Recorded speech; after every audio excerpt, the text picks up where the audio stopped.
4 రోజులు కావాల్సిన 26 జూన్ రోజున ఫజూర్ అలీ అనేటువంటి వ్యక్తి రామచంద్రపూర్ పచ్చికట్ట విలేజ్ కి సంబంధించిన ఆ వ్యక్తి సుమారుగా 10 గంటల ప్రాంతంలో రాత్రి సమయంలో ఈ మహిళ ఇంట్లోకి చొరబడ్డారు. అయితే తనకు ఆల్రెడీ వివాహమైంది, 2 పిల్లలు కూడా ఉన్నారు. అయితే ప్రస్తుతానికి తను విడాకులు కావడంతో తన తండ్రి దగ్గర ఉంటుంది. సో తన తండ్రి ఎవరు ఇంట్లో లేని సమయాన్ని చూసి అక్కడ ఒక బిగ్గెస్ట్ ఒక ఈవెంట్ జరుగుతోంది. సో అందరూ అక్కడికి వెళ్ళిపోయారు. అక్కడ ఎవరు లేని సమయం చూసి ఆ పక్కాగా స్కెచ్ వేసిన ఫజూర్ అలీ చాలా కాన్ఫిడెంట్ గా ఇంట్లోకి చొరబడ్డారు. అయితే అక్కడ వెళ్ళిన వెంటనే ఆ మహిళ డోర్ తీయడానికి నిరాకరించింది. ఎన్నిసార్లు డోర్ కొట్టినా కూడా తీయడానికి నిరాకరించడంతో డోర్లు బద్దలు కొట్టి మరి ఆ లోపలికి వెళ్ళిపోయి అక్కడ పెద్ద ఎత్తున ఒకసారిగా ఆందోళన చేపట్టారు. సో అక్కడ లోకల్ ఫెస్టివల్స్ జరుగుతున్న నేపథ్యం ఎవరి పెద్ద గమనించలేదు. అక్కడ ఒక ఒక ఉత్సవం జరుగుతోంది. ఎవరి పెద్ద గమనించకపోవడంతో ఫోర్స్ఫుల్ గా ఈ అలీ లోపలికి వెళ్ళిపోయి తనపై అత్యాచారం చేసి తనని దారుణంగా హింసించి ఆ తర్వాత కొన్ని వీడియోలు కూడా రికార్డ్ చేశారు. తనకి ఇంకొంతమంది సపోర్ట్ కూడా చేశారట. సో వాళ్ళంతా వీడియోలు కూడా రికార్డ్ చేశారు. సో ఈ ఘటన పైన ఢాకా సైబాద్ ఏరియాకి సంబంధించిన పోలీసులు తెల్లవారుజామున 5 గంటల సమయానికి, అంటే మరుసటి రోజున ఆదివారం రోజున 5 గంటల సమయానికి పోలీసులకు సమాచారం అందడంతో అక్కడికి చేరుకొని ఎవరు ఏంటి అనే విషయం, అంటే ఈ ఇన్సిడెంట్ జరిగినప్పుడు కూడా కొంతమంది గమనించారు, అటుగా వెళ్తున్న కొంతమంది గమనించి ఈ ఫజూర్ అలీని దొరకబట్టి కొంచెం చితకబాద, కానీ అందరి మధ్యలో నుంచి కూడా చాలా సేఫ్ గా బయటపడగలగాలి.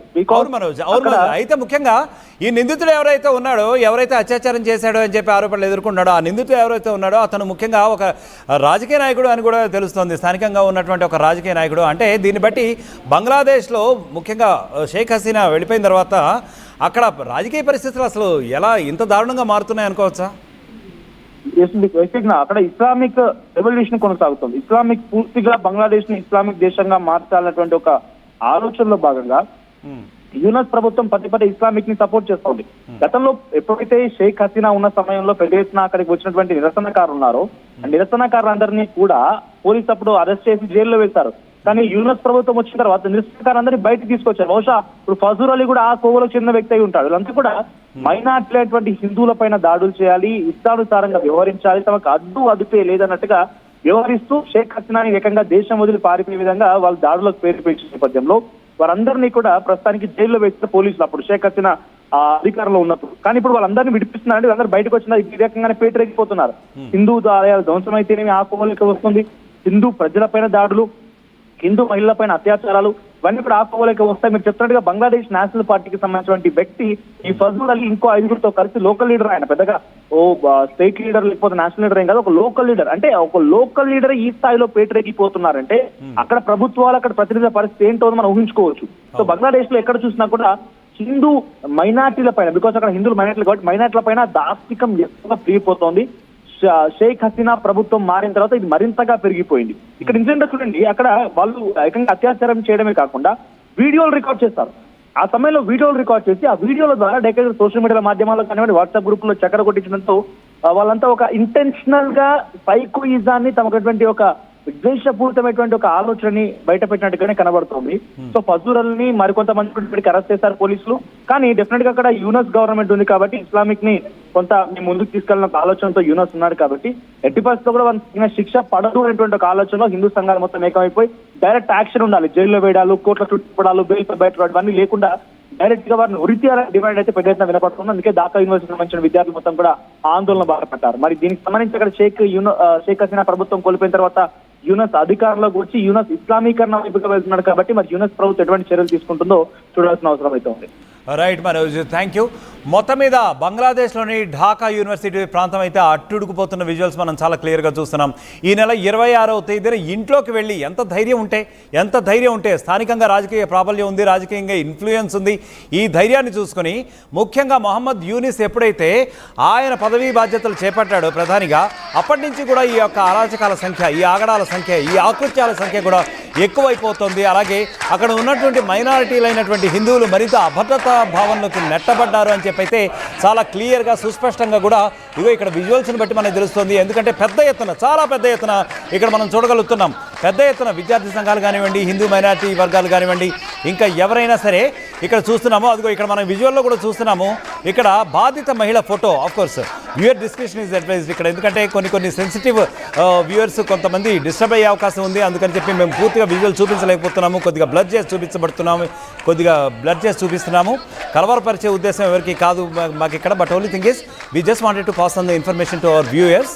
ఇటువంటి సంఘటనల పట్ల అక్కడ not only in the India but also ప్రపంచవ్యాప్తంగా ఉన్నటువంటి మహిళలందరూ కూడా మరింత అప్రమత్తంగా ఉండాలి అనేటువంటి ఉద్దేశంతో మాత్రమే ఈ విజువల్స్ అన్నీ కూడా కొద్దిగా బ్లర్ చేసి మీకు చూపించడం జరుగుతోంది. ఈ నెల 26వ తేదీన ఇంట్లోకి చొరబడి, యాక్చువల్గా దీన్ని వెళ్ళడం అనరు, చొరబడడం అంటారు. అంత దుర్మార్గమా, మరి ఇంత అరాచకత్వమా? అట్లా వెళ్ళిపోయి మహిళపై, ఎందుకంటే మన వర్గానికి చెందిన మహిళ కాదు కదా, ఎవరు ఏం చేసినా కానీ మనల్ని ఎవరు ఏమనలేరు. పైపెచ్చు నాపై రాజకీయ ప్రాబల్యం ఉంది. మరి ఒకవేళ ఏమైనా కానీ వేరే విధంగా జరిగితే కనుక ఎట్టి పరిస్థితుల్లో కూడా నేను ఎట్టి పరిస్థితుల్లో బయటపడతాను. ఈ రకమైనటువంటి ధైర్యమే కదండి అక్కడ ఉన్నటువంటి రాజకీయ వర్గాలకి, రాజకీయ నాయకులకి. ముఖ్యంగా మనం చూస్తున్నాం షేక్ హసీనా ఉన్నంత కాలం కూడా మైనారిటీ వర్గాలైనటువంటి హిందువులపై ఎంతో గౌరవాలు వెలిపించిన పరిస్థితి అయితే అప్పట్లో ఉండేది. కానీ ఇప్పుడు మనం చూసుకుంటే మాత్రం బంగ్లాదేశ్ సమూలంగా మారిపోయింది. అక్కడ రాజకీయ ముఖ చిత్రం సమూలంగా మారిపోయింది.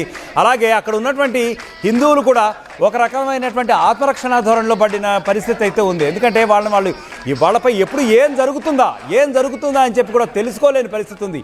ఎప్పుడు ఏ అరాచకం జరుగుతుందా? గతంలో కూడా మనం చూసాం కొంతమంది హిందువులపై ఎప్పుడైతే మొహమ్మద్ యూనిస్ పదవి బాధ్యతలు చేపట్టాడో అప్పుడు కొంతమంది హిందువులపై వరుసగా దాడులు జరిగాయి. దాన్ని ప్రపంచవ్యాప్తంగా కూడా హిందూ వర్గాలు అనేకులు ఖండించారు. నాట్ ఓన్లీ హిందూ వర్గాలు మాత్రమే కాదు, బట్ అయినప్పటికీ కూడా మానవతావాదులు అందరూ కూడా ఖండించిన సందర్భం ఉంది. ఆ తర్వాత ఏం జరిగింది? వరుసగా ఈ రకమైనటువంటి అరాచకాలకు పాల్పడుతూ ఆ తర్వాత అక్కడ ఉన్నటువంటి దుర్గామాత ఆలయంపై కూడా దాడి చేశారు. ఇది అప్పట్లో కూడా పెను సంచలనం సృష్టించింది ప్రపంచవ్యాప్తంగా కూడా. హిందూ వర్గాలు దీనిపై తీవ్ర ఆగ్రహం వ్యక్తం చేశాయి, మరింత ఆందోళనలకు కూడా దిగాయి. ఆ తర్వాత మళ్ళీ అది కూడా ఇంకా మన స్మృతి పథంలోంచి ఇంకా జరగకముందే మళ్ళీ నిన్నగాక మొన్న ఇంట్లోకి చొరబడి, మైనారిటీ వర్గానికి చెందిన మహిళ కదా, మనని ఎవరు ఏం చేయర్లే, ఎవరు క్వశ్చన్ చేయర్లే అని చెప్పి మహిళపై అత్యాచారం చేస్తారా? ఎంత అమానుష్యం ఇది, ఎంత అరాచకం ఇది!